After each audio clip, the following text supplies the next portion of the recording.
Bismillahirrahmanirrahim. Suratu Yasin Makkiyah tunte surat Yasin Makkiyah. Au illa qaulahu maksudnya Makkiyah bangsa periode zaman Rasulullah tesih teng Mekkah. Au illa qaulahu kecuali dawuh Allah taala wa idza qila lahum anfiqu al ayat niku.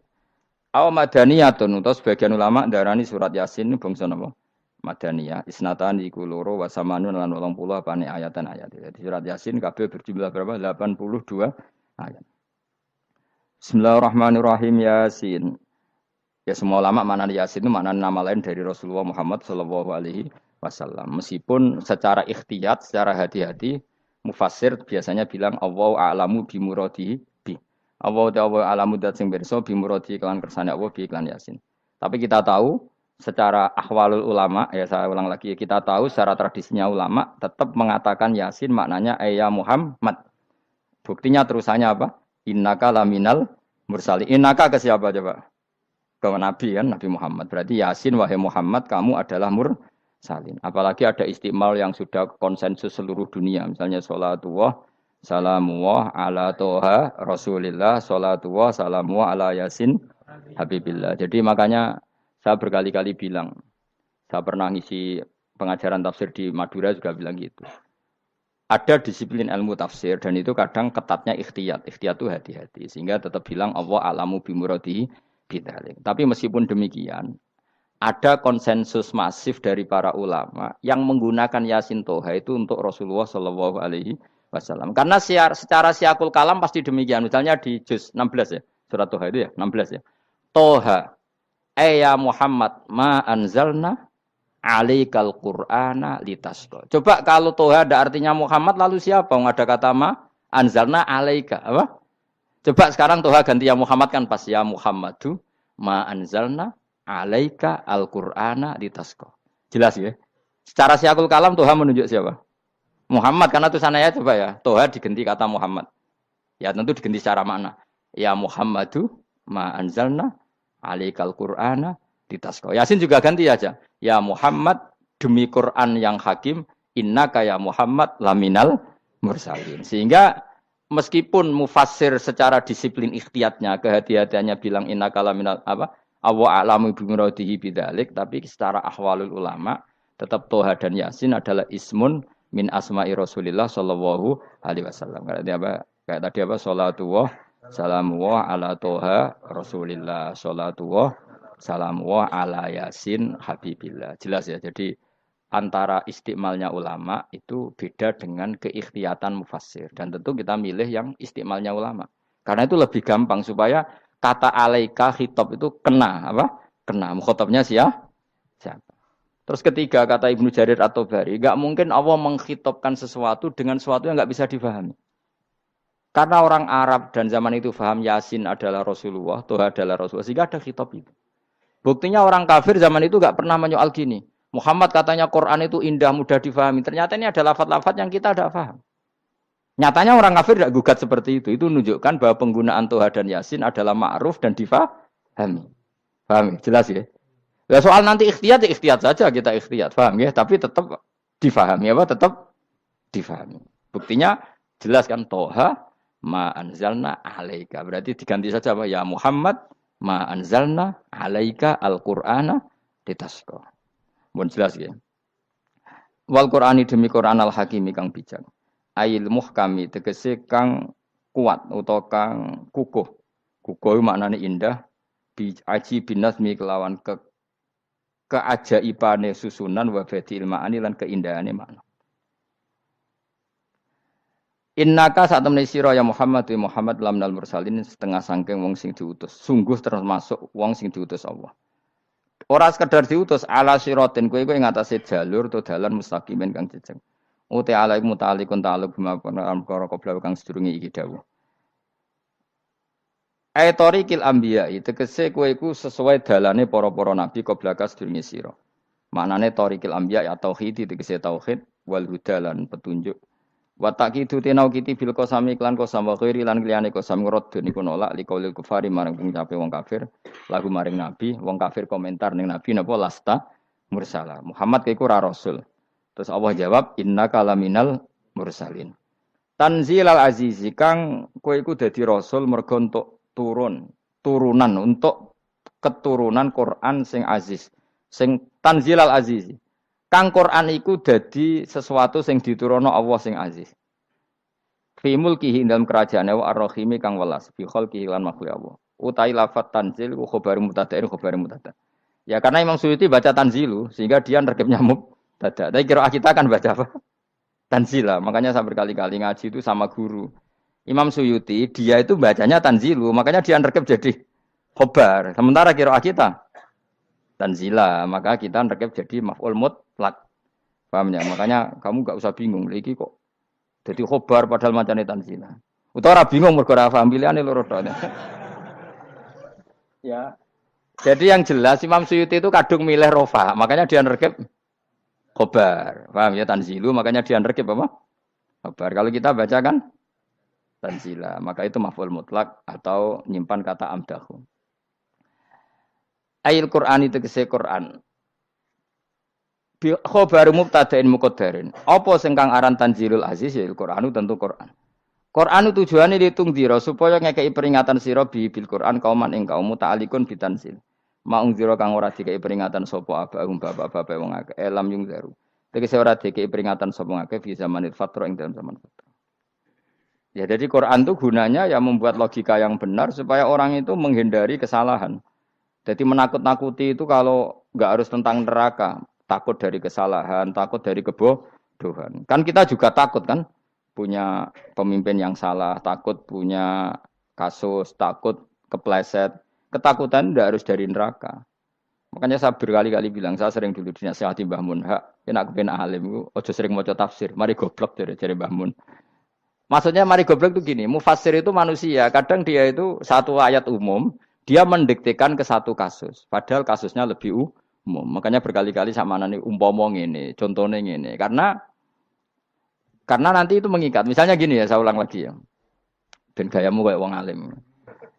Ini kan malam 23. Saya itu enggak pernah loh ngitung sengaja tapi ini malam 23 kita insyaallah nginjak juz berapa? 23. Ini insyaallah barokah sekali. Tapi rasa arep-arep Lailatul Qadar. Biasa wae. Ora kelas e. Wis ben sing entuk Lailatul Qadar ben wali-wali wae. Kene entuk cipratane wis napa cukup. Lah wong traweh arang-arang ya njaluk. Iya kalau kita mintanya dianggap Allah minta, kalau dianggap ngelama. Coba andekan kapasitas Anda itu RT, minta jadi presiden, itu ngelama apa doa? Tidak jawab saja. Ngelama. Jatah kamu untuk azab, kok jaluknya Lailatul Qadar, itu ngelama apa Anda? Mestinya jalukmu orang untuk azab, itu bagus. Paham ya? Banyak ulama diajak istisqa gak mau. Banyak itu ulama. Ayo istisqa kita karena sudah lama gak hujan. Kata ulama tadi. Jatah kita ini kena hujan batu dari langit. Enggak hujan batu sudah bagus, enggak usah minta. Lama macam-macam. Lah rai-rai ngene iki pantese entuk Lailatul Qadar apa entuk adab ayo jawab.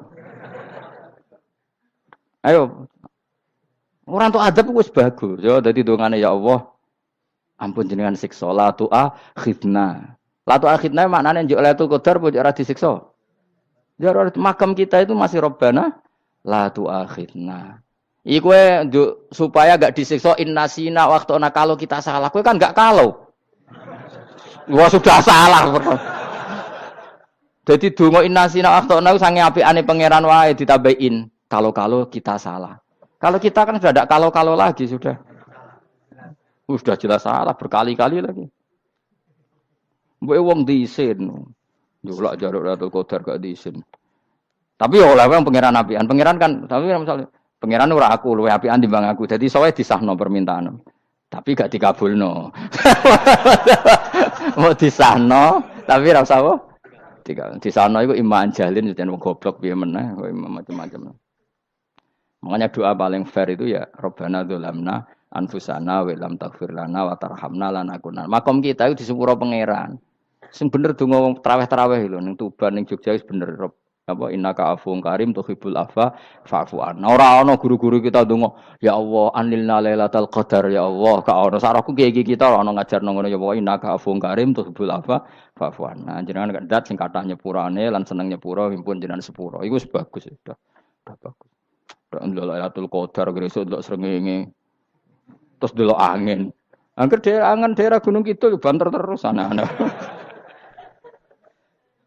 Mbok wong tahu diri, maksud kula nggih tetep minta Lailatul Qadar tapi tahu tahu diri. Misalnya suwe bar sedekah, puasa bar salat 1000 rakaat, terus utang mesti sahur, ambek togo-togo sing mbok dolimi jaluki sepuro. Pas kowe tenan mergo ngrasa ora dolim, nduk Lailatul Qadar. Tapi kira ngrasa ora dolim wis ujub sombong. Wong sombong ora berhak meraih. Lah terus piye Gus? Ya piye biasa wae, pokok biasa wae. Makom kita kok ora kena adab itu sudah luar biasa. Ora penuh adab piye. Wis ngene iki luar biasa, napa? Luar biasa. Mun nang ngandel kula, mesti ngene iki keadaan seperti ini terus. Soale dongane wae lho Rabbana la tu'akhidna in nasina wa akhtana. Itu jadi itu sudah luar biasa. Nah, ini kan teruskan dawuh Mbah Mun ya. Misalnya Allah bilang gini, fattaku, maka takutlah kamu. Biasanya mufasir ditambahi minan nar, maka takutlah kamu masuk. Sebetulnya yang perlu dihindari dari kita, takut itu ya, takut salah, takut bodoh, takut terdolimi, takut mendolimi orang lain, takut hidup tidak ada gunanya. Tapi mufasir tentu milih yang populer, takutlah kamu dari api neraka. Coba misalnya gini, kita nanti masuk surga. Kemudian zaman di dunia kita tidak pernah berkampanye ya atau berkontribusi untuk agama Allah. Cara saya itu izin. Kata Imam Malik, saya masuk surga. Kemudian orang yang mencintai saya masuk surga itu saya malu. Rasulullah juga gitu. Saya sebagai pemimpin umat, saya malu masuk surga. Dan satu dari umat saya masih masuk neraka. Jadi ulama dulu tuh ketakutannya bukan sekedar masuk neraka, takut malu, takut bodoh, takut keliru, takut. Saya misalnya nanti masuk surga itu malu dengan saya tidak pernah ngajar tafsir Jalalain. Malu saya. Karena kalau tanya Allah, hak kenapa pun swarga? Terus dilebokno swarga. Tapi kalau pernah baca tafsir jalan kan ono kerene. Keren artinya saya pernah mengkampanyakan Quran, pernah mengkhidmati Quran, pernah ngitmai kitab engkau ya Allah. Saya pernah ngitmai umatnya Rasulullah yaitu sampean kabeh. Pernah mulang, pernah sowan. Saya tiap bulan sowan jenengan gak sopan tapi. Mulane kira usah bales sowan rono malah ganggu aneh-aneh. Kadang santri yo pidol, wis diulang cek sowan. Orang tuh kiai kalau sudah di rumah tuh milik keluarga biar fair. Bermulang cek assalamualaikum terus kiai ini kagok keluargane ku kapan? Mbok mikir bocah ora karo-karuan. Jadi seneng ya di ilmoni, napa seneng ya di ilmoni. Saya ulang lagi ya. Nah, kata yang ditafsir itu sering tidak mengikat. Makanya kata Mbah Mun, baca tafsir itu dikurangi. Maksudnya dikurangi itu bukan apa-apa, maksudnya tadi kalimat yang ditafsir itu tidak mengikat. Yang mengikat itu yang kalimat di Quran. Nah, kalimat Quran itu umum, napa?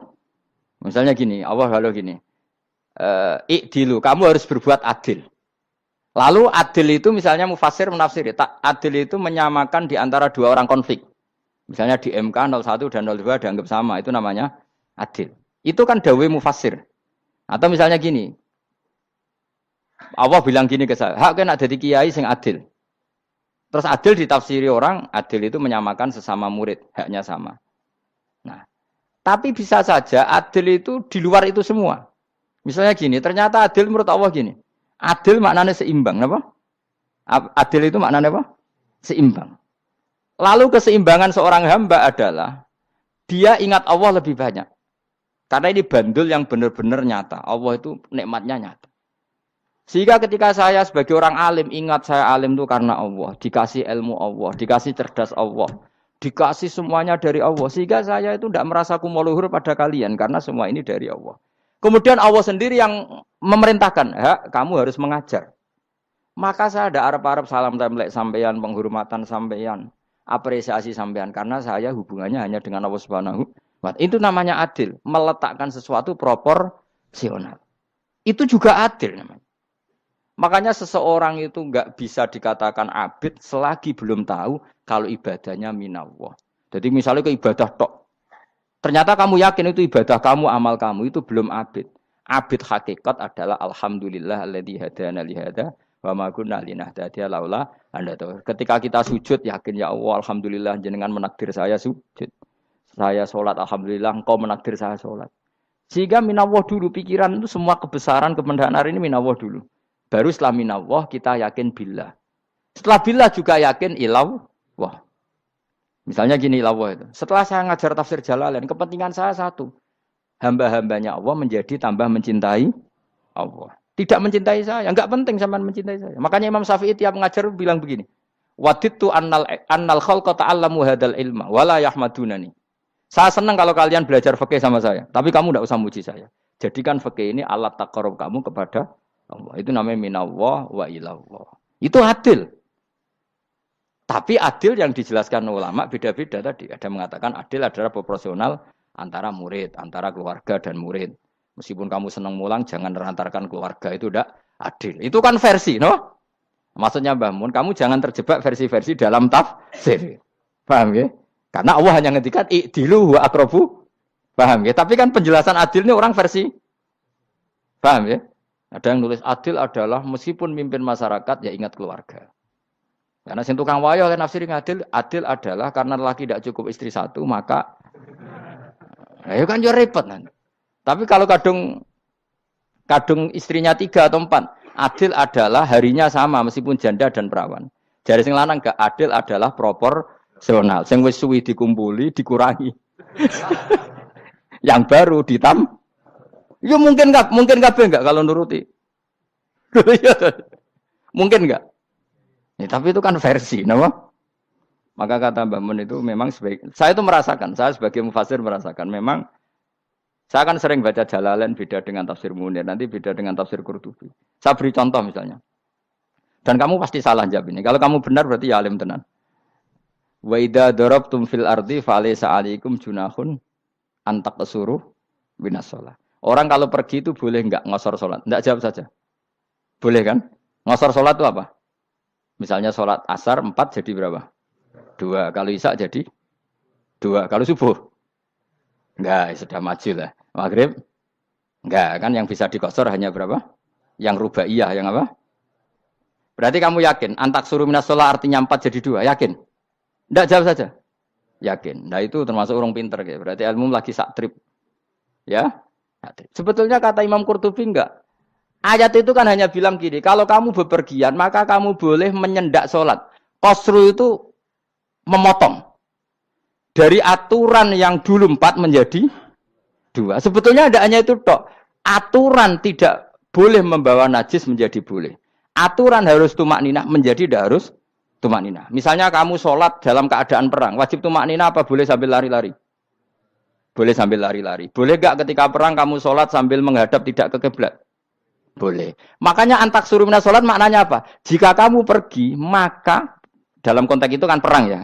Ayat itu memang konteksnya perang. In khiftum ayyaftinakumul ladzina kafar. Jika kamu dalam keadaan perang, maka boleh memangkas apa yang pernah wajib dalam aturan sholat. Paham ya? 4 menjadi 2. Keharusan menghadap kiblat menjadi tidak wajib. Membawa najis sholat sah enggak? Enggak kan? Tapi kalau dalam perang, kemudian pedang kamu ada najisnya, boleh dibawa enggak? Boleh. Jadi maknanya taksuru a'ammu min ayakuna qasra sholat wa a'ammu min ayakuna wajibati sholat yang sekarang enggak wajib. Semua itu namanya juga meringkas kewajiban. Berarti nak mana nih? Jika kamu dalam keadaan perang maka boleh memangkas sesuatu yang dulu wajib menjadi tidak wajib, yang dulu haram menjadi boleh. Tapi mufassir mencontohkan qasru sholat hanya 4 menjadi 2. Dong ya. Oh ya, nang kaya alim ngono tenan wis dokter tafsir wis. Engko tak iku sudah dhewe. Tapi ora perlu orang lain ngakui. Jadi itu contoh kecil. Jadi mufassir karena kebetulan dia taunya hanya qasru salat itu 4 jadi 2, dia itu. Padahal di tafsir lain diterangkan qasru itu artinya menyingkat atau mencendak atau memangkas. Dulu wajibnya sholat itu nggak boleh bawa sesuatu yang najis. Tapi kalau sholat dalam keadaan perang dan pedang kamu ada darahnya, boleh nggak dibawa? Boleh. Bahkan Allah menyuruh dibawa. Dan boleh nggak madhep kiblat. Fa in khiftum farijalan auruk banat lagi fa idza amintum fadhkurullaha kama 'allamakum. Ketika keadaan aman baru sholat sesuai standar. Nah, berarti kan ada qasru sholat, ada pemangkasan aturan sholat. Kayak misalnya begini. Dalam keadaan normal, boleh nggak kamu motong pohon pisangnya tetangga tanpa izin? Nggak boleh kan? Tapi misalnya ada banjir bandang, kemudian kamu bisa selamat kalau motong itu. Wajib izin apa malah haram izin? Haram izin, harus kamu langsung potong. Karena kalau tanpa begitu kamu dan yang punya wajib